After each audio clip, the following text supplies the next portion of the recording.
I'm Dr. Julie Ducharme, and welcome back to Authentically You. This is a podcast where we get to talk to unique people from around the world doing authentic things. Today, I'm really excited to actually have one of my former students with us today, Dr. Constance Leyland. She is a passionate about creating sustainable and viable relationships through collaboration. She has been a dean for two universities, both on the ground and online in San Diego and Las Vegas and Irvine, and in various states within the United States. She is a doctorate in business administration, specializing in international business, and she has an MBA specializing in management. She is almost graduating with her second master's in information technology, specializing in cybersecurity. And she also has a bachelor's degree in communication and a minor's in business administration. She's taught K through 12 and higher education industry, and she's also worked in banking, insurance, real estate, education, and staffing industries, meaning she's super smart, people.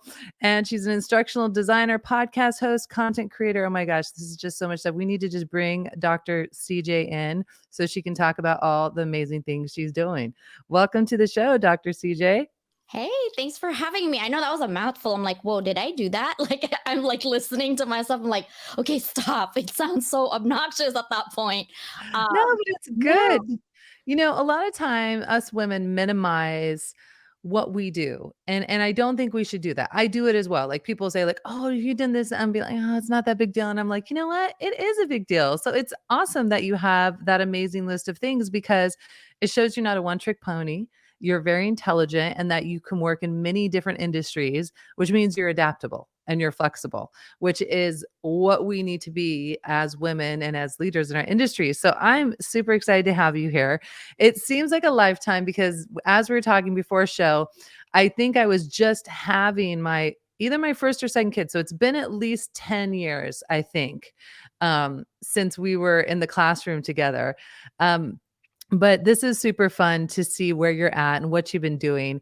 And I'm really excited too to talk about your new venture, your new organization you started as well, because you've taken your education, your experience in business, and it looks like you've put this all together to create a really neat academy, and not an academy just for kids, but actually an academy for adults. And so I was really interested because I'm on the same page as you. You had said that your passion is inspiring the world and leaving my children a place where they can make a difference. When I had my first kid, that absolutely changed my mindset. So, with that mindset in mind, how did you come up with Level Up Academy? that's actually really funny. I was teaching a class when I started that academy.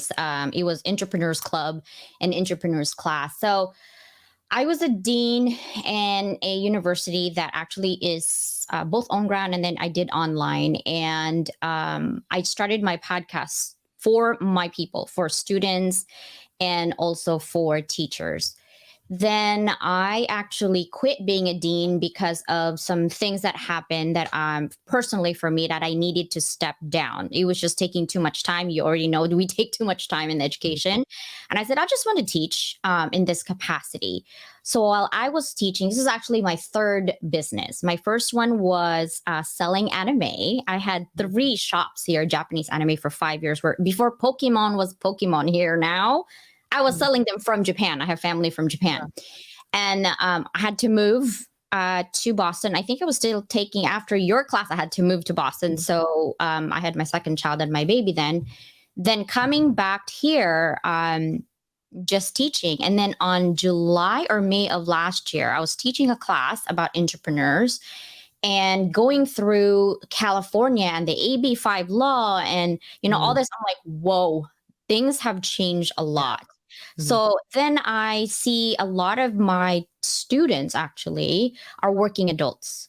And they were saying, I love that you are passionate about helping us, but sometimes we just need something that's transferable skills that we can use for our job right now. Right. Yeah. And that's when I came up with Level Academy because I get so many requests outside the classroom from my students. Can you please make this class? Can you please make this class?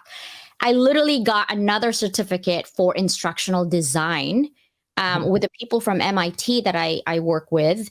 And I have some people that are from Harvard as well that is creating courses. I'm like, can you please tell me how this works, where student engagement is there and transferable skills. Mm. And so that's how I came up with the Level Up Academy. Like you said, it's usually for K to 12. I used to teach K to 12 too, on all kinds of subjects, but I love adult learning because I learned through experiential learning.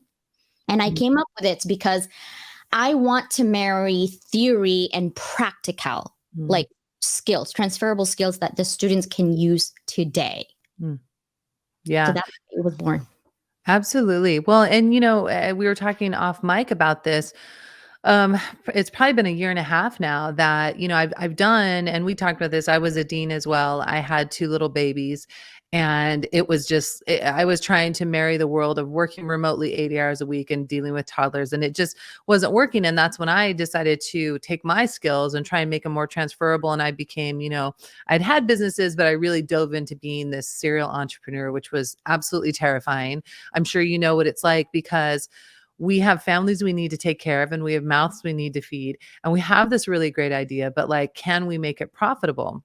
And so I, just like you, was trying to figure out, like, how do I take all this educational experience, all this course design I'd done, and at the same time run a business. And so I had done lots of course design, just like you. I was really more of a consultant for the colleges, coming in, designing courses, then I'd teach them until they were really good and then pass them off. And then I started having these random people, celebrities, professional athletes. Hey, I heard you design classes. Do you think you could design mine? And how could you get me into a university? And these were really practical classes. Like you're talking about, people are really wanting to get away from theory and go to practicality. And I'm sure you've heard this, but I hear this from business owners all the time. I need someone who has more than book smarts. I hear that all the time. And so as you're talking about this, I think this is such a hot topic, because I don't mean to we always talk about millennials, right? There's lots of jokes about millennials and where they're at and everything. But as the younger generation comes in, and you can tell me how you feel about this, soft skills seem to be missing. These soft practical skills. I mean, what do you think about that? I totally agree. And people are like, we have to have emotional intelligence. You can't even communicate other than be on TikTok, which is 30 to 60 seconds, right? Like, Yeah. seriously. And communicating and collaborating, they can collaborate for 5 minutes and they're like, no, this person is going to get canceled. Like, I listen to my friends, and my kids' friends' parents are in the millennial stage. I'm like, how do you guys like communicate with people? They're like, we don't, we text. I'm like, are you serious? Yeah. What happened to picking up the phone call? Remember those rotary phones that we have? Yeah. We can't text with those. We literally have to pick up the phone. So it is definitely missing. The soft skills is necessary, but they don't have it. And that's why I think courses like transferable skills in it is super important. And I'm forgetting the school. You'll have to forgive me. It was something like Harvard or Stanford, but one of their biggest, most popular classes was a similar class like this. Is literally a class on like how to be an adult, basically, right? And I kind of giggle about that because I'm like, wait, what? That's a course. But it is the most, like, not only the most profitable course they have, the most popular one. And I, like I said, I don't remember the exact name or whatever, but I just remember reading about it and thinking like, wait, what? So that's why I really think you're onto something. So what are you thinking that you're going to angle, like some courses that you may be offering? I know this is a new startup and you may still be building out some of those, but what are you thinking that people are, or your students have been telling you that they really are wanting right now? I've run this course already for about a year. I actually put it in on beta twice. I use it to also partner up with someone who would want to teach for me as well. I call it managing your boss. And they're like, I don't want to manage my boss. I'm like, do you not know who the boss is? And they're like, what do you mean? I'm like, you're the boss. You literally could quit any job you want and go somewhere else. You are the boss. But how do you can't, you have to be a great follower to be a great leader. Because at the end of the day, even a CEO of a company like we own, if we were a nonprofit, we would have to answer up to our board of directors, right? It doesn't really matter. At the end of the day, it's always going to be up and down. So I created a class called Managing Your Boss. I put it on beta from all kinds of people, not just educators, like IT people. I literally made them there. I'm like, please, I'm begging at this point, just tell me. Because sometimes when you create a class, it's in your head, it's really great. But then in reality, they're like, this doesn't work. So I wanted to get really good feedback from instructional designers, from people around the world, all the way to India and London. I made them take my class to just give me feedback. And the feedback was phenomenal. And I just have a little things that I need to tweak. It's only a month because we're all busy and Mhm, it's self-paced, but I do offer like a weekly check-in live, like mhm, Zoom, mhm, kind of talk about the process of how to manage your boss, like emotional intelligence. What does that even mean? Like mhm, in the workforce, right? And yeah, so we go through case studies and scenarios that is actually happening at your work right now. So we can mhm, talk about it. mm. Yeah. I love that. That's very important, and I think and I spent a lot of time doing empowerment with women, and did my dissertation on why women weren't moving into senior leadership positions as fast as their male counterparts, and I look at women, and a lot of times I find culturally they can be staggered. And I think something like this would be so important for them to talk about, right? Because a lot of people don't think about being their own boss. That just doesn't come to mind. And as an entrepreneur, you are your own boss, but not everyone wants to be an entrepreneur. And so I think that's really important because you talked about, emotional intelligence, right? But if we can't even get the basics down, how can we even have emotional intelligence? I think that's so, so important. I love the idea of that. And I love that you took this to beta, right? Because I mean, the best way for us to know how to serve people is to know what they like. And obviously you have a degree with the international side and you've traveled internationally. And did you find a big difference between the UK and the people from India and what they were wanting versus people here in the US? Yeah, big difference. I actually, I think you were also part of my dissertation. So Mhm. Yeah. my dissertation was aimed to HR, human resources, because I Mm, used to do a little bit of HR as well. And as manager, and since I was 22, I managed Geico employees.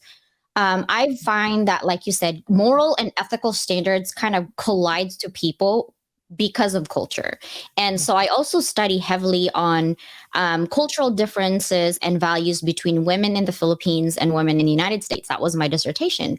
And I find that there is a slight difference in terms of what their priorities are and what they mhm, value more. And mhm, so Indian women actually have like Eastern culture in general, period. Their women are more like, you'll be surprised. I was actually surprised to find out that China, communist country, mhm.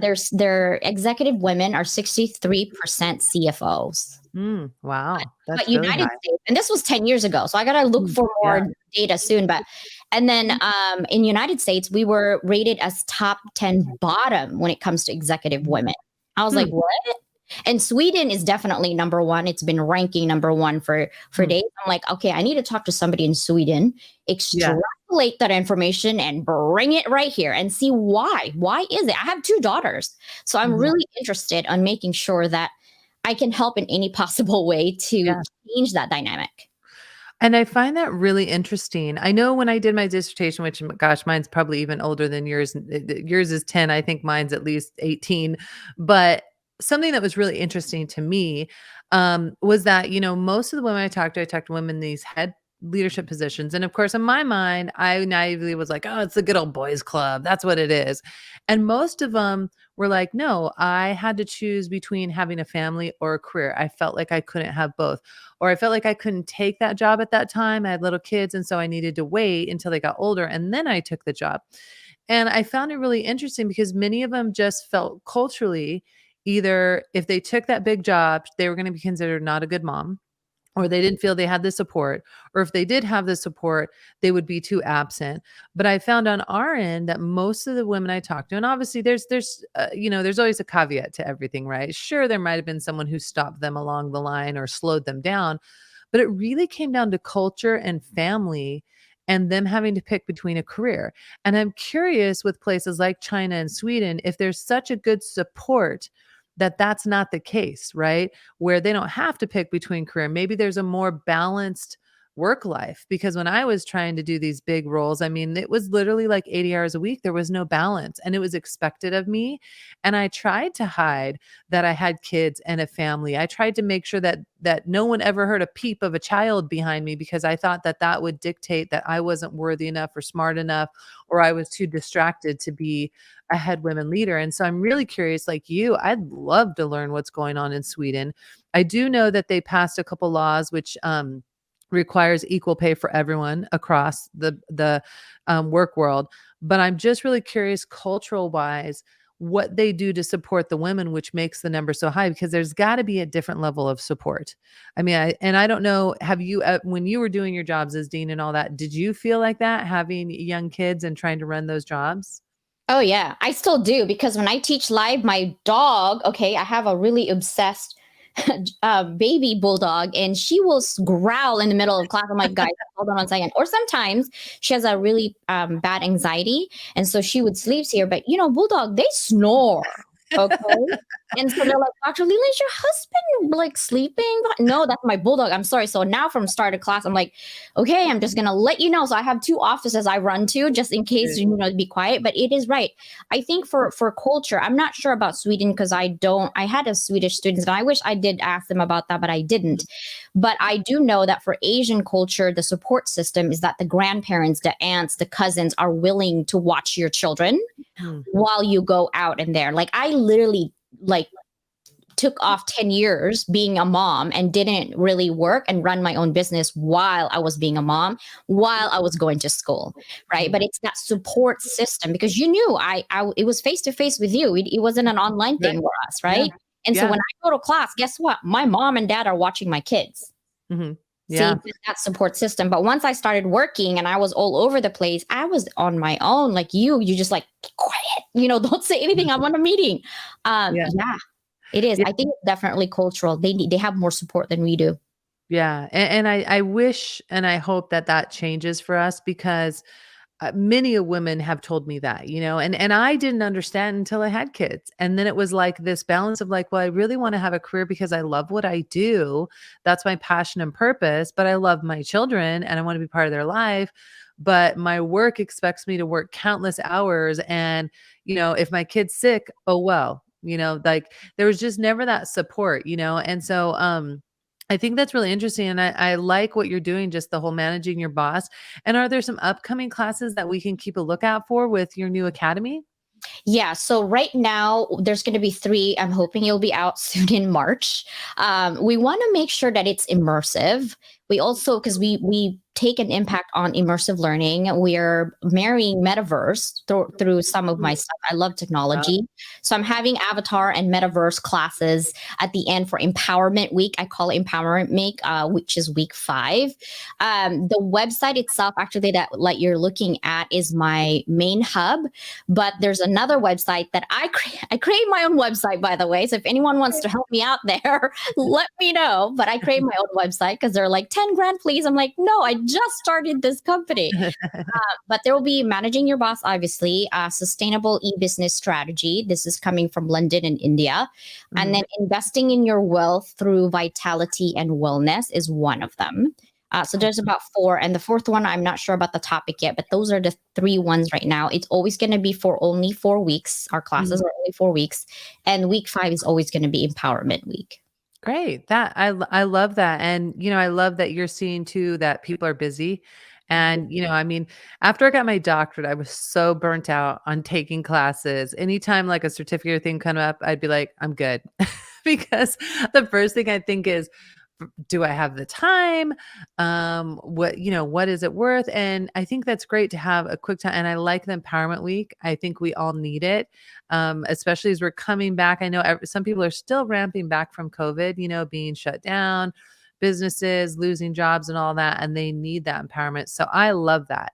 Well, as we're coming to close this podcast, I always like to ask all my guests, if you could go back to your younger self and give your younger self some advice, what would you tell yourself? Never give up.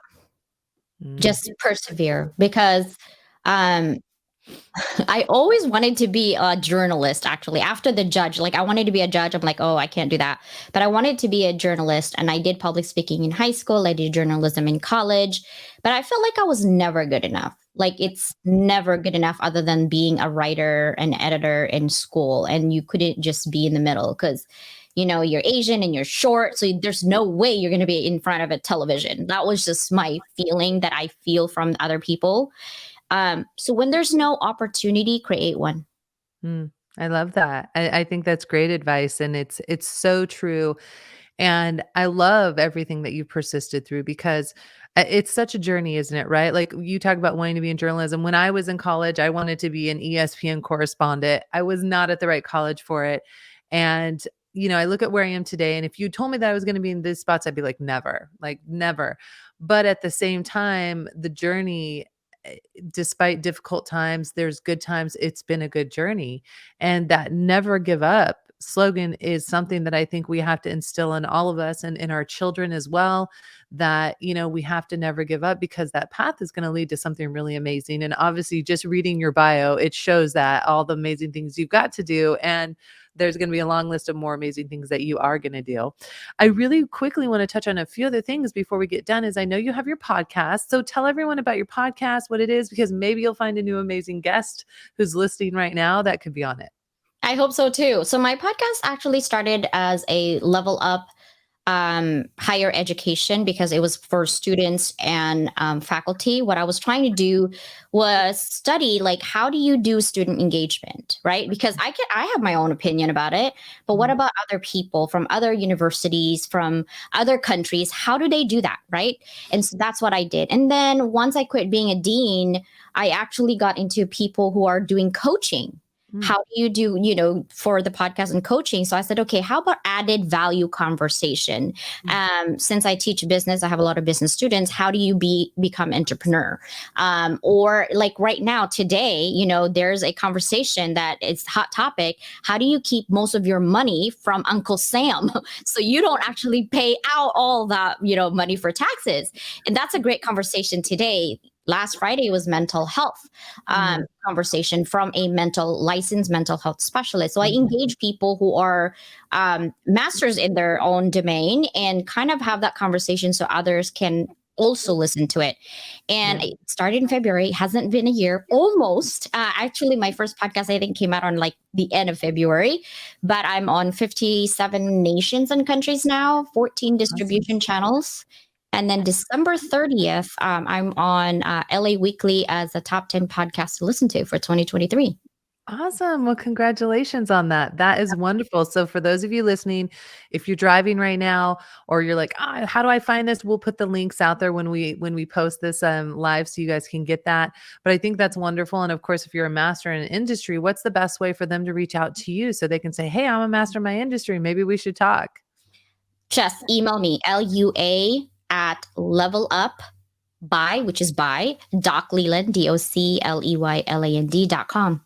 Perfect. Well, thank you so much for being on the show. It's fun to collaborate, to talk, to catch up. And, from a instructor perspective, absolutely super proud to see how you've evolved. You were a brilliant student, and I'm so excited everything you're doing. So as I tell everyone, live, love, laugh, and always be your authentic self.